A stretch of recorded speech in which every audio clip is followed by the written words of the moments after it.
Hello everyone, आज के इस वीडियो में आप लोगों को प्रतिशत निकालने का सबसे आसान तरीका बतलाएंगे।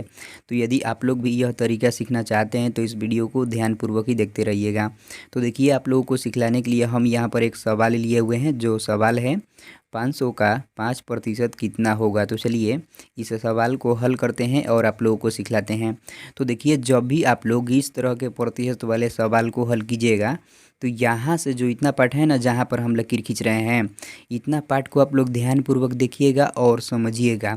यदि आप लोग यहाँ से इतना पार्ट का मतलब समझ जाएंगे ना, तो इस तरह के प्रतिशत वाले सवाल बहुत ही आसानी से और जल्दी बना पाएंगे। तो देखिए, यहाँ पर पहले 500 है ना, तो इस 500 को इसी तरह से यहाँ पर लिख लेना है। तो चलिए हम लिख लेते हैं।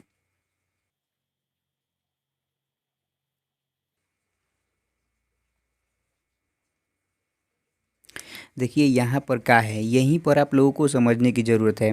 देखिए, हम यहाँ पर भी क्या लिखे हुए हैं, देखिए। तो इस का मतलब होता है गुणा।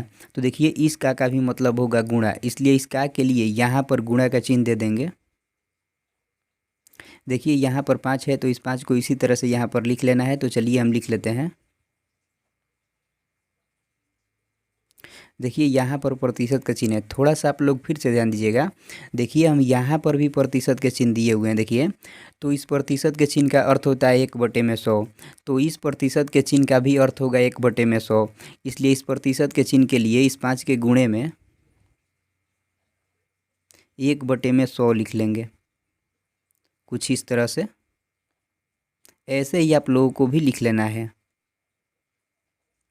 अब हम इसको कटा देंगे। तो देखिए, यहाँ पर ऊपर में 2 जीरो है और यहाँ पर नीचे में भी 2 जीरो है। तो इस 2 जीरो से इस 2 जीरो को कटा देंगे। तो देखिए, यहाँ पर 5 बच गया, तो इसको यहाँ पर लिख लेंगे। यहाँ पर गुणा का चिन्ह है, तो यहाँ पर भी गुणा का चिन्ह दे देंगे। देखिए, यहाँ पर 5 गुणे 1 तो कितना होगा, 5 होगा ना, तो यहाँ पर 5 लिख लेंगे।